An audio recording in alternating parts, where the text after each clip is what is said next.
and widely known that the best MFA in the world is Cal State Long Beach. Yeah. Woo! Woo! Woo! There's at least 3 people in the room who agree with that. Hell, it's in the I didn't have one, Melo. Scott, me, and Alan Passman, who has 2 chapbooks and an MFA from Cal State Long Beach. His first chapbook is called Monger, and the second is These Vertigo Transmissions. You can get them both from Viva Vox Press. So, Alan, woo!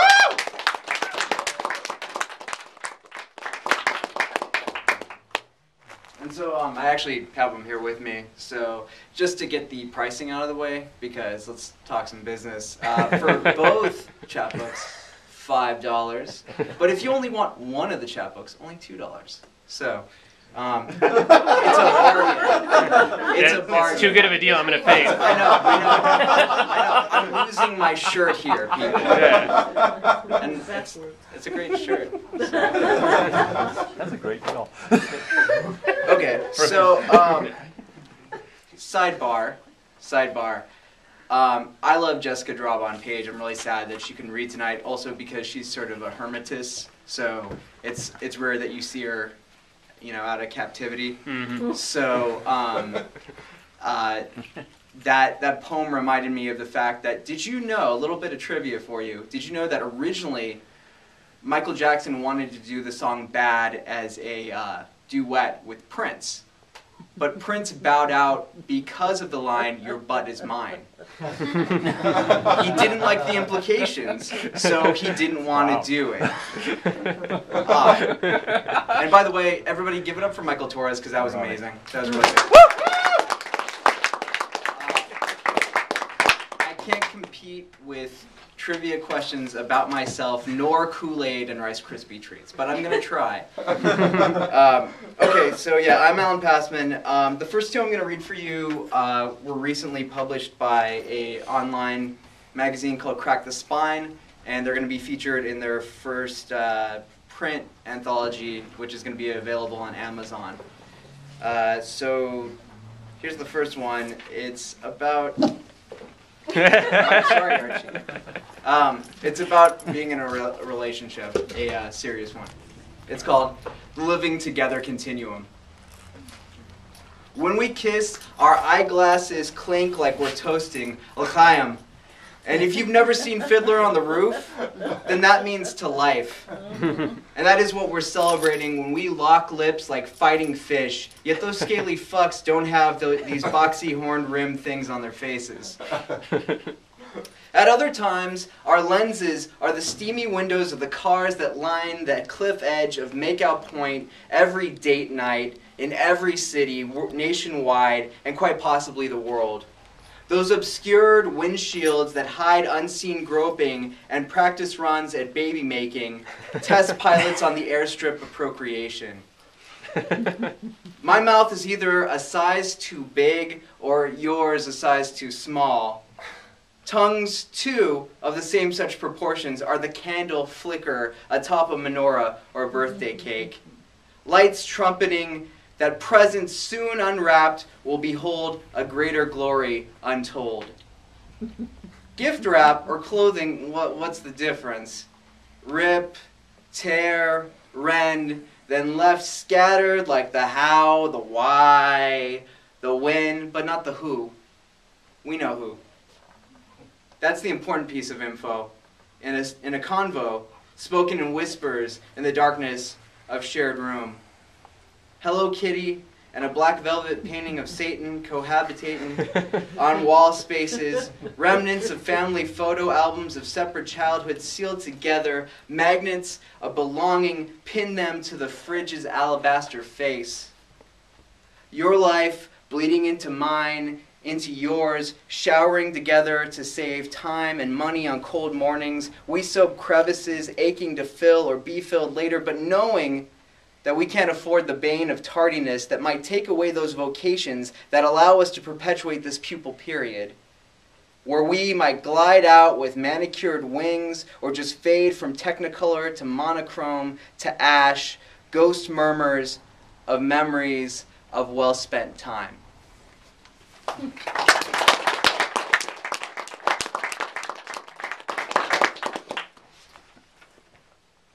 Raise your hands if you like ladies. I like ladies. One specific lady, of course, more than every other one. But in my time, I've been known to be a certain type of hound. Not in the like I got diseases because of it way, but like more visually, looking around. Looking around. There's no such thing as TMI. I'm writing fucking poetry here. All right. This one, again, published in Crack the Spine.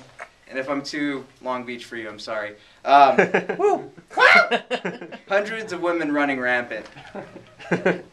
Smelling of honeysuckle, rampaging rabid, hundreds of wet spots like a cheetah in the ocean. They are legion and inflammation. Estrus is tantamount to invasion. Untied aprons displaying protuberant tits swaying, mystifying us, the supposed stronger sex with exploits of sexual dimorphism. Plumage displayed like battle flags, coiffed and coiffured, alongside the appropriate couture of fishnets, leg warmers, heels, garters, war paint of blush, lacquered in a blood rouge, all a careful ruse for disarmament. They don this amorous armor to make us paralytics below the belt. They elicit battle cries, sensuous moans aching for our surrender. They storm our hearts and crotches, descending upon them like warriors of old, ensconced in the primeval hungering for melee and death. The battle of the sexes, now waged and lost, we find the feminine mystique exalted as a high priestess, drinking blood and sperm from male skulls, chanting incantations, plotting the next campaign.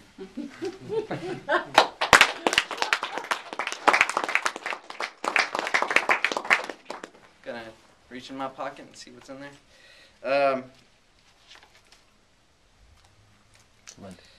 Lint, yeah. This is a newer one. I tend to, like most people brought up during the 80s and 90s, I tend to be fascinated with popular culture. Big Simpsons nerd too, but so maybe like the first 2 seasons of Family Guy, but after that, Yeah. But here's the deal. I like to write about what interests me, and it's not pastoral landscapes, okay? So this one's called Ode to Super Mario Brothers. Down a green pipe, I crawl through the shit of a nation of demon turtles and walking mushrooms to find you. Me, a mere mustachioed, portly plumber, with my given name the same as my surname, rides an unruly and ravenous dinosaur through deceptively cartoonish battlefields to free you and your people. With only my slightly taller and svelte brother to aid in this quest, raccoon suits and capes are donned to take flight. My life and size dependent on colored mushrooms I eat. All right. Breaking bricks with my head, shooting flames from my hands, and tossing uprooted turnips. I vanquish an empire. Just to find that you aren't even in this motherfucking cast.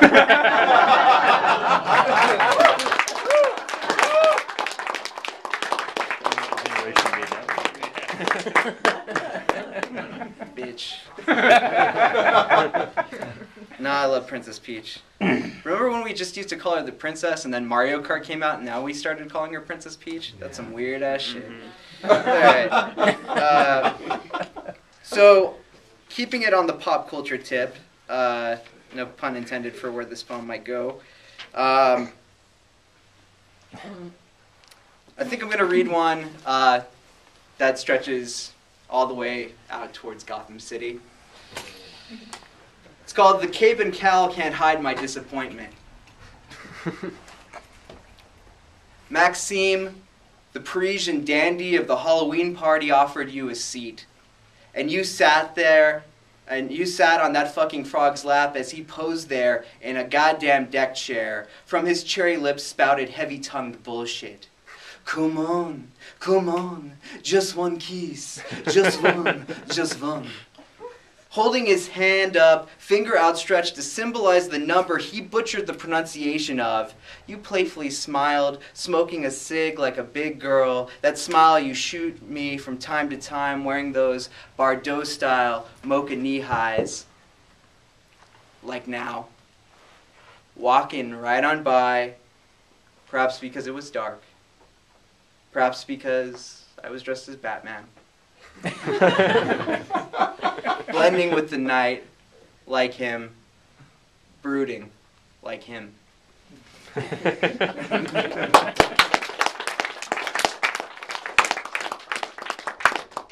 Conan. That's coming up. That's All right, the last good, one. good. I gotta end big. And big.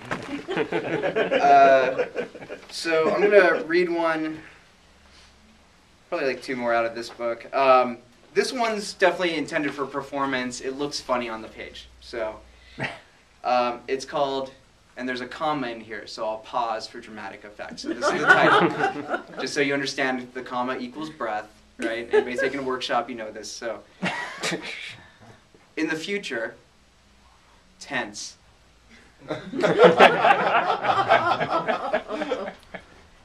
Breaking up.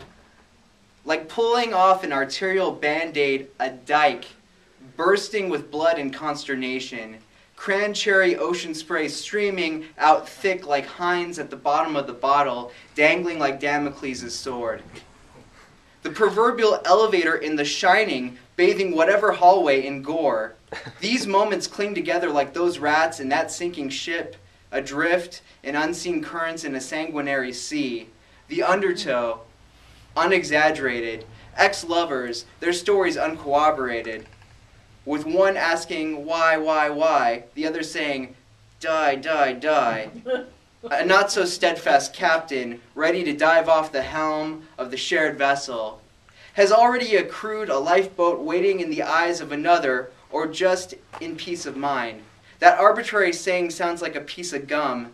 They'll chew you up and spit you out, then they'll spit you up and chew you out for being the bothersome phlegm of abandonment. She gave me cascades, that bitch. He'll confide in a friend. I'll never know joy's embrace or the warmth of another. My crotch, Hawaii. My member, a stranded polar bear. People will ask, how did he get there? And I'll say, go ask your mother, fucker. Just like that, we are all malformed, backward appendages, broken, bereft of use. We become Richard III. We become the Phantom under the half-mask. We become Hyde. But are we Victor or are we the monster? This rhetorical sounds like bad pop lyrics. A bad idea like pop rocks and coke for a diabetic. Genetically disposed towards spontaneous combustion. But this is the engine that powers all heartbreak and tear stains, strained eyes, tired, tried by a court not too appealing. Ate up malcontents commenting in black-hearted grumbles about the one that got away, the one that ran away, the one that wouldn't go away. They haven't sinned, so they're casting stones at the glass houses that surround ivory towers, babbling, blubbery platitudes plastered on the shoulders of those who could give a shit, shifting in their seats, waiting for their turn to speak, to crank up the machine and hear the whine of the siren screaming lonely longing. It gnaws termite deep in every raven-haired memory.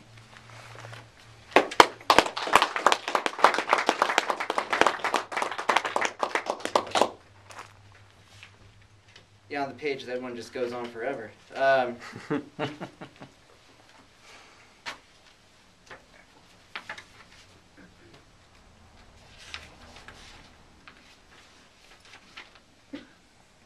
So I was listening to this this old recording of Bukowski, like like probably like a couple hours before, actually Scott called me, I was like pulling my chonies on, and he was like, he's like, hey man, don't worry, like I'm running late too. And I was like, all right. And then I like went back, listened to some more Hank. But the first thing he says when he opens it up, and this touched me because I'm originally from San Pedro, which is in the harbor area. It's where the 110 South ends. And he said, I've come from San Pedro to put Redondo on the map. It was really funny. So this one, because like, who cares about Redondo Beach? So this one is called When I Go Back to Pedro, and it has an epigraph. Every face in this town reminds me of Fallen Down, the Murder City Devils. They all look the same, just older, faces I saw at 14, unchanged, but I'm unchained, yet the bonds to the town are intact. In fact, I'm there more often than some would like. Our lovely seaside black hole swallows, more like a street horror than a feathery reptile revisiting Capistrano. It's hard to picture the mighty T-Rex looking like that giant cock on the top of Slavko's on Pacific. His deep-fried brethren, the lasting legacy of terrible thunder lizards, in the hearts, minds, and bloated bellies of Pedron patrons gorging in perpetuity. Evolution's a joke when all we have is this, generation after generation, choking on potato logs, belching out offspring, to work on the docks, to have money, to have more children, to have future longies, forever. Hens pecking aimlessly in the shadow of the Vincent Thomas, that green behemoth of a bridge, more tyrannous and royal than the fossils we too will become.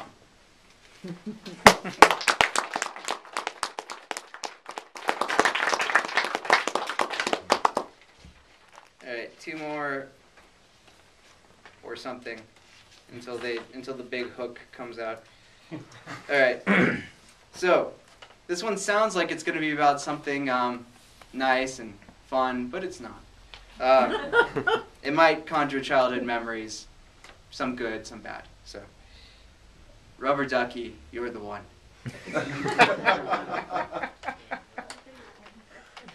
Just like drowning, you can't tell up from down. As the mixture of fear and hope fills you up, like the water that gently drags a sinking toy to the bottom of a bathtub, the last fleeting bubbles escaping as suffocation takes hold, like a wave cresting all frigid blue ridges.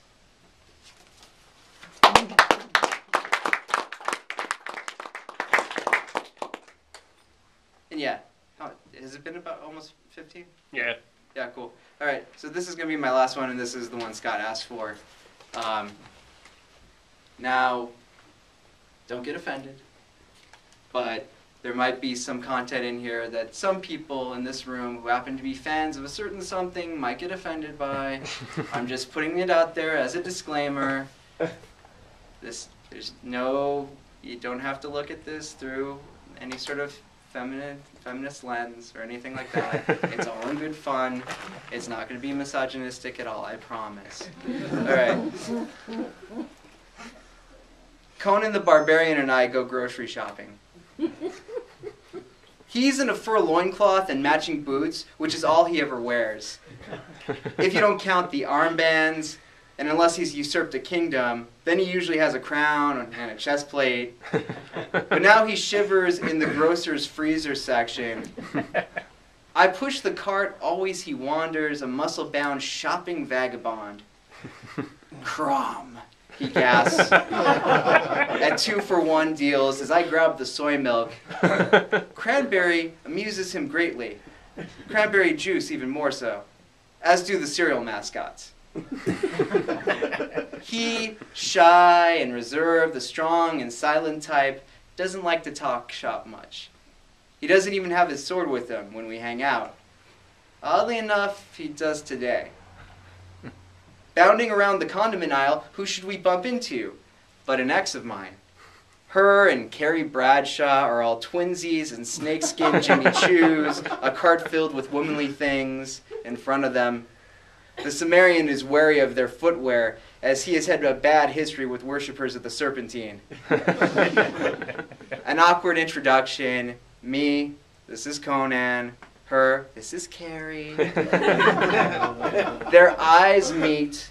A horn section blares, war drums are beaten, horses can be heard galloping in great number in the distance, the sounds of battle in suburbia. Bradshaw pulls a jeweled orb from her coach clutch purse, screaming cosmopolitan incantations. A pig skull appears over us.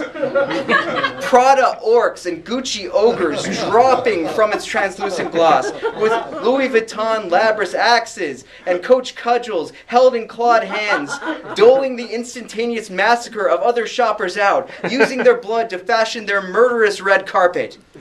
Conan draws his blade from his scabbard, holding it two-handed like the masters from the East had taught him, closing the gap between them, and my ex says with a smirk, "So are you seeing anyone?" And I say, "Why, yes I am."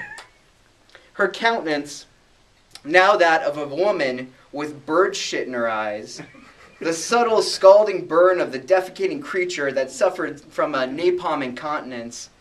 This squawking gull, whose payload was embarrassment in that agitated look reserved for the bewildered. The contortions spasm as her face readjusts in uneasiness, agitating the peace of aisle 7 between the Stofers and the hungry man. "You're looking healthier, slimmer. Been working out?" She gets a nod, a half smile, some talk about eating better. By now, severed body parts and other such viscera have begun to plop at our feet, as if Conan were some absent-minded child chucking toys out of a chest till he found the right one. More accurately, though, he's making his way like an adventurer through dense jungle, hacking and slashing with no one and no end in sight, until he sees that horse-faced blonde in expensive clothes, high atop a castle made out of blue 24 packs of Pepsi. The ex starts to talk about her new family, the husband with all his money and connections, the heir to a vast fortune, or some other such nonsense she lifted from years of watching Aaron Spelling TV shows. She's a fucking Brenda, and I'm not a Dylan in her mind. No kids yet, but she proclaims, "Hey, we're trying every night," with a boisterous laugh, more like the cry of Melee's arrows piercing the aluminum-thin armor around an ego. Fashionistas crowd the field like characters on a D&D board. The Carrie's minions are many, but my uncouth friend dispatches them with the precision and care of a slaughterhouse employee of the month. Not just a job, but a duty he has to ensure our continued well-being. He purposely lops off heads, making his way across the top of the cardboard battlements. They can see each other now with the clarity of binoculars, what and who each is in this cognitive lull, and then they're running. "I'm sorry to do this, but I gotta go. It was nice running into you." She gets a nod, a half smile, and a half-hearted exchange of cell numbers. A hug. She's gone, and I know her name will stare back up at me now with the reproachful eyes of a living swastika. Taunting jeers as it stokes the bonfires of collected editions of my love letters to her. Scrapbooks of when there was no need for a barbarous offense. She turns the corner. Delete. Conan splits Carrie in two, spilling the Cosmo of her veins all over. Thank you.